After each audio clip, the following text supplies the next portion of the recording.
Hello, everyone, and welcome back to the Leverett Ball Show. And on this episode, I am joined by Brenden Guthrie. And Love is Blind fans, you likely recognize this guy from his time on season 9 of the show, the Denver season.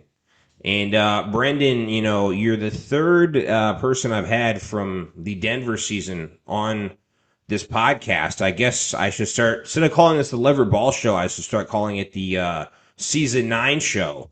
But how are you? What's new with you? I'm doing real well. Just living life, trying to, just figure out what's next and just keep pushing forward.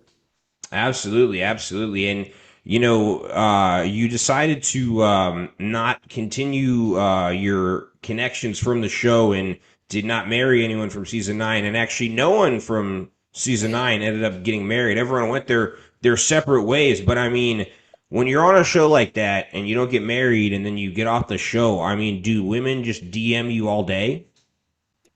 Um, there's been some, I'm not gonna lie. They definitely, do come in sometimes. I think it's just a matter of, kind of how you present yourself, and how you're bringing yourself on the show. And, even though I didn't get married and didn't pursue, the other connections or anything like that, I'm still proud of, how I showed up. So I mean, yeah, the DMs do come in from time to time. There's definitely some interesting ones as well, to say the least, but it's pretty crazy. Yeah, I mean, that must be horrible having chicks hitting you up all the time. I mean, I have so much compassion for you. But during your time on that show, you did have some connections. You were talking to Annie for a while and also a woman named Anastasia. And your relationship with Anastasia didn't get, quite as much airtime as your relationship with Annie, but you ended up deciding to go your separate ways with those two women. And I mean, do you have any regrets about anything that happened on the show, or kind of looking back, do you think it just wasn't really meant to be? No, I wouldn't say I have any regrets about how I handled anything. The chips fell how they were. Again, I felt like I did what I could do. A lot of the stuff is heavily edited, so I know some of it may seem like, I could have done more, I could have said more, however we want to phrase it. But even still looking back, I don't have any regrets about it. Things worked out how it was supposed to. I'm a big believer in that. So I just try to keep that at the forefront, even though, sometimes we may not understand it at the time, which I didn't at the time. It was definitely a hell of a lot. I mean, for anybody to go through for sure. But I do believe that it all happened how it was supposed to. Yeah, no, 100%. And I think also, kind of like you said, I mean, you have more perspective on a relationship after you've been out of it for a while than while you're in it. Yeah. I've never done on any reality shows, but like with the women I've dated in the past, I have a completely different view of the relationship now than when I was in it. And when I've had past relationships and they haven't worked out, I've been sad in the moment. But looking back, none of the women I dated in the past are really the right fit to be my wife and be my long term companion. So I think you need time to kind of process. Also, I mean, I guess what was kind of the behind the scenes experience like of being on the show? What's it like, behind the scenes doing Love Is Blind?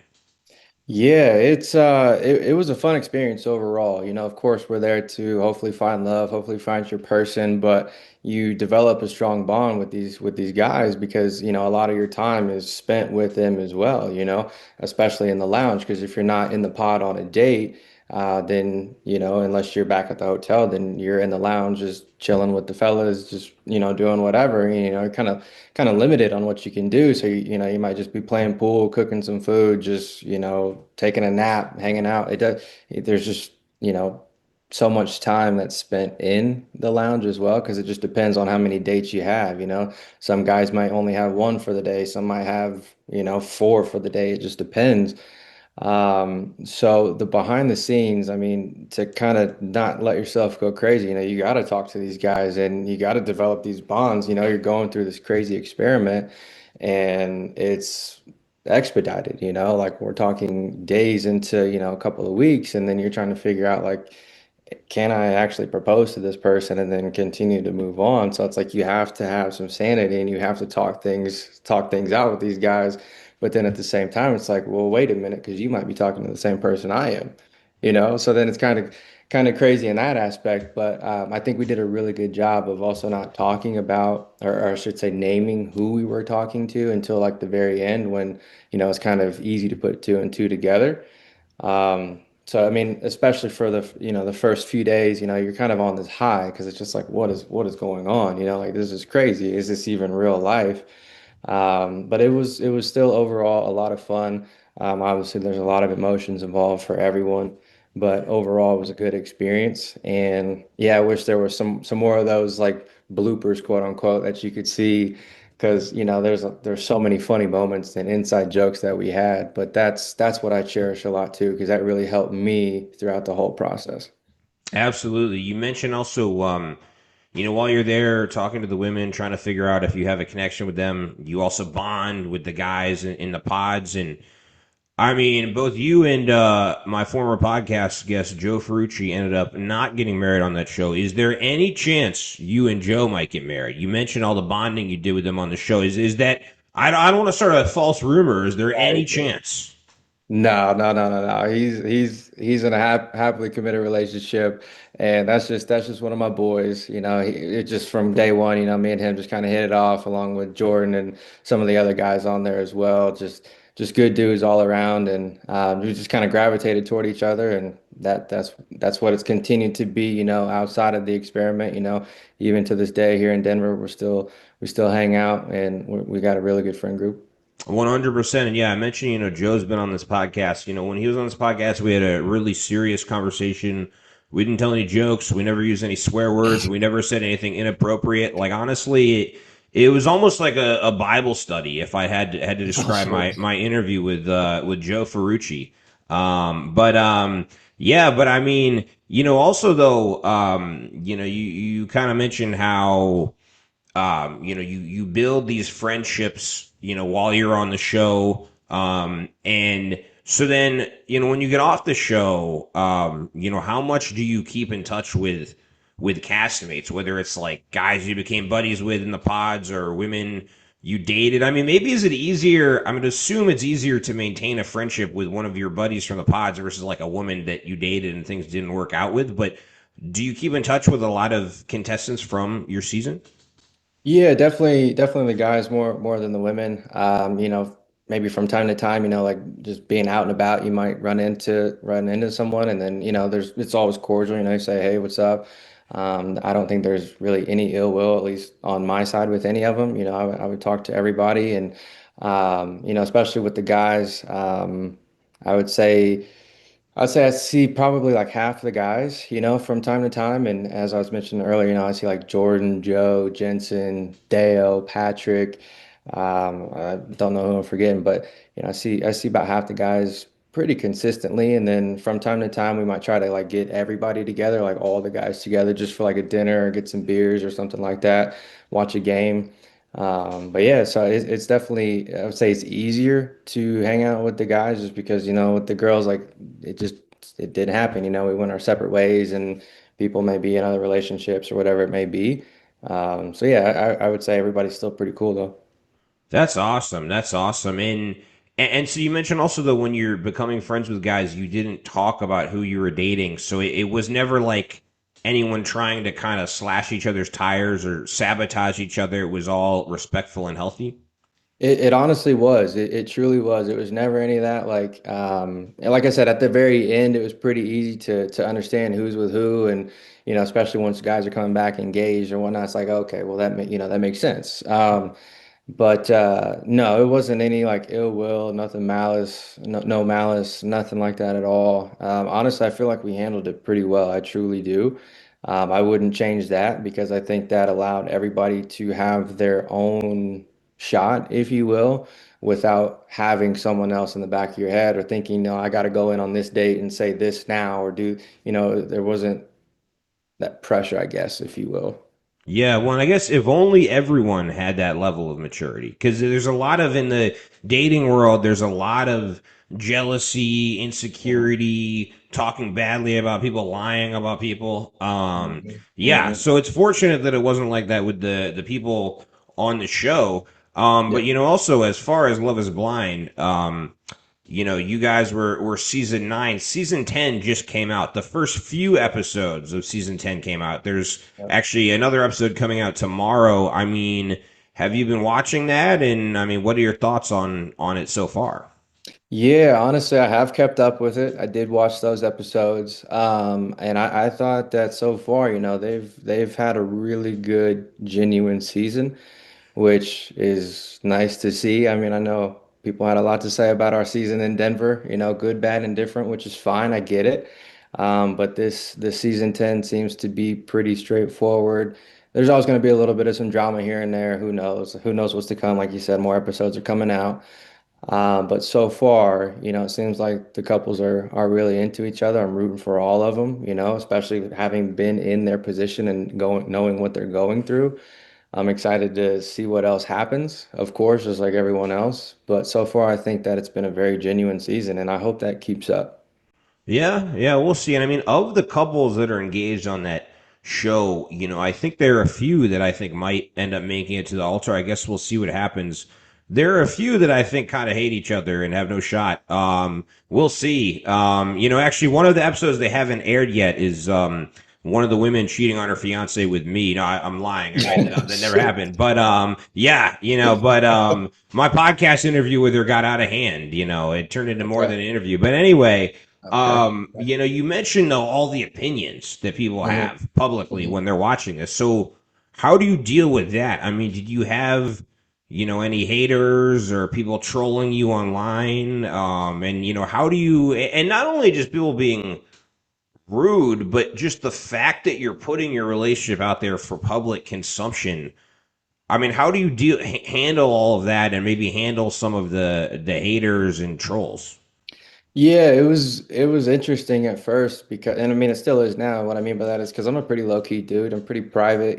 Before the show, I didn't really use social media that much.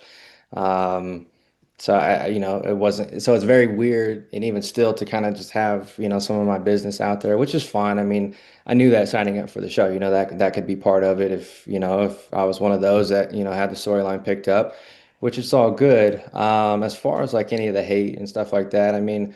Again, there's always going to be trolls or whatever you want to call it. I don't really let that get to me. Also don't like look for it.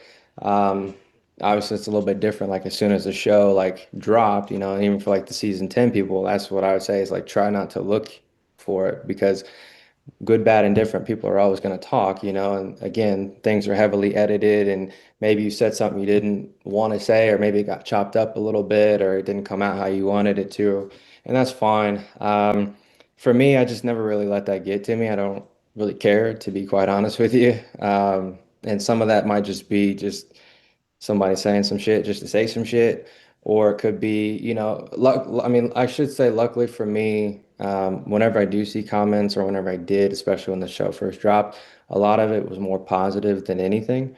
And I think that's more so just because I do feel like I came across genuine, I was just myself and that's all I can be, so if someone doesn't like that, so what? You're never going to see me. I'm never going to see you. It is what it is.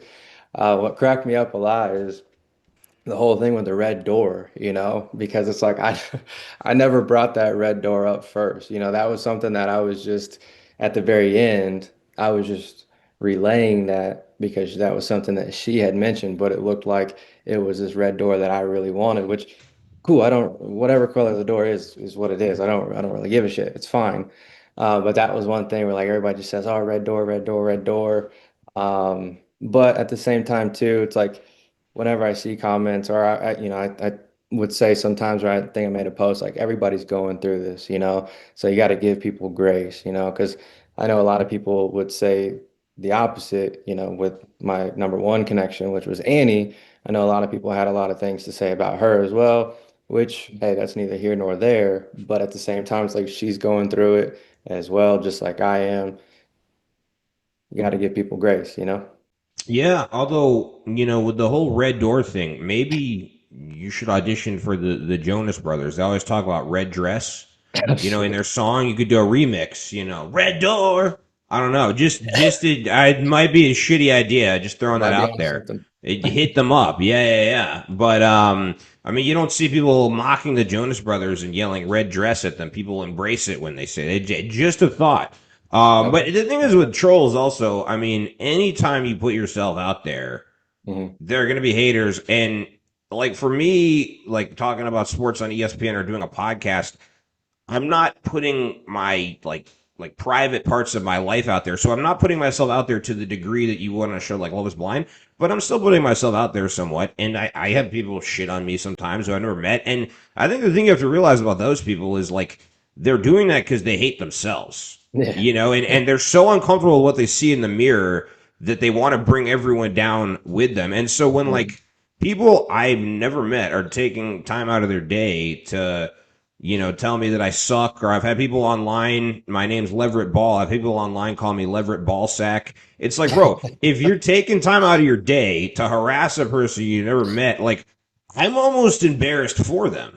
Yeah. And Yeah. I Yeah. wouldn't say I feel badly for them because they're assholes, but I kind of feel badly for them a little bit. So I think anyone putting themselves out there publicly, and also it's the people who don't have the balls to put themselves out there publicly who troll the Mhm. people who are. Yeah. So yeah, and so it sounds like you've handled all of that well. But also since the show wrapped up, I mean, what have you been up to off the show? Did you go back to your day job after the show? And also, probably every woman listening to this episode wants to know, are you dating someone currently? Yeah, so I'd say right now it's a little bit complicated. It's a little bit complicated on that one. We'll see. I'm not sure. Maybe, maybe not. I don't know. More to come on that. As far as, the job, I left my finance job after the show and I've just kind of been just hanging out, just figuring out what's next now, taking my time to figure out what it is that I truly do want to pursue next. So that's where I'm at right now and we'll see. Well, and your former contestant from season 9, Joe Frucci, does his Table for One podcast. You were actually a guest on Mhm. that podcast. Is there any chance you might be starting your own podcast or YouTube channel or going that route? Maybe not that route. I may do a little something with social media down the road. We'll see. As long as it's the right fit. I don't want to do something just to do it or, just for the hell of it. I'm not really that kind of guy. If I'm gonna be in something, I want to give it my all. So I don't necessarily see the YouTube or a podcast route. I enjoyed being on this podcast and in yours. I like doing podcasts. I don't mind, speaking and kind of doing public things now, especially after having my whole damn life on Netflix now. But we'll see. We'll see. Okay. Yeah, and I remember talking to Joe about his podcast, and actually, it was his mother was one of the people who first encouraged him to do a podcast, and I guess he's had a lot of fun with that. But I agree with you. No one should do a podcast just to do one. Sure. You should do it if you really want to, because there are some public figures who just have a podcast because they think that that's what public figures are supposed to do. And if you don't Yeah. really have a goal for it and don't really enjoy it, it's not worth it because it is a big time commitment doing one. I mean, I have no fucking life, so I have all kinds of time to do a fucking podcast.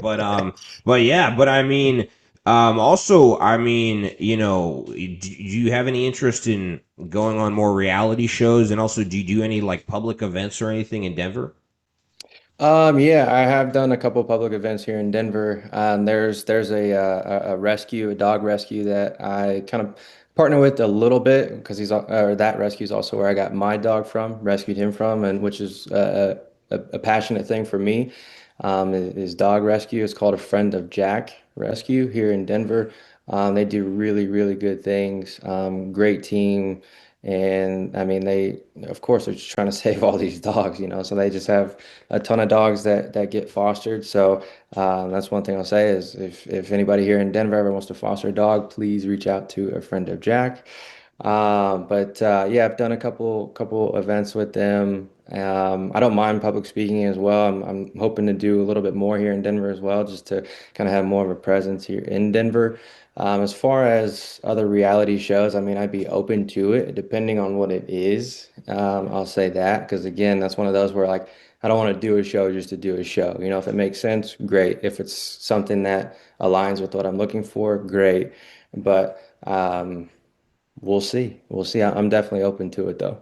100%. And it's great that you've been helping rescue dogs. A lot of women around the United States probably would like you to rescue them as well. But, as far as you mentioned, like doing something just to do it, so when you went on Love is Blind, because people have a misconception. I think some people think that everyone who goes on Love is Blind wants publicity. But for you, you were really looking for a wife. You weren't doing it just to do it. You were looking for a wife because I feel as though a lot of people who go on Love is Blind, they've been on a million hinge dates and they haven't found someone they're really into, and they're beyond frustrated, and they want to try something new, and they genuinely want to find someone. So for you going on Love is Blind, you weren't just doing it to get more Instagram followers. You mentioned you're not a huge social media guy anyway. You were really looking to find a wife. Yeah, 100%. And that's one of the things, I mentioned, yeah, I didn't really use social media before. I didn't really care about it.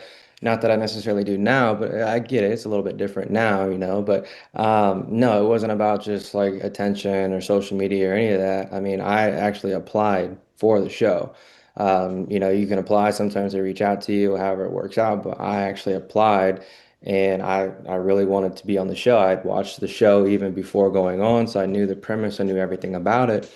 And I mean, yeah, dating in Denver just wasn't working out. And, I was like, well, I know what this show is about. I know, well, I feel like the people that go on there usually have good intentions. You're trying to look for the same thing. So let's give this a shot. Yeah, well, and that's awesome that you had such a genuine reason for being there, and also before we wrap things up, if there are any big Brenden Guthrie fans who want to keep up with you, what are your social media handles they can follow you on? Yeah, so on Instagram, that's pretty much the only social media I do use. Instagram is just my first name, last name underscore. So Brenden Guthrie underscore.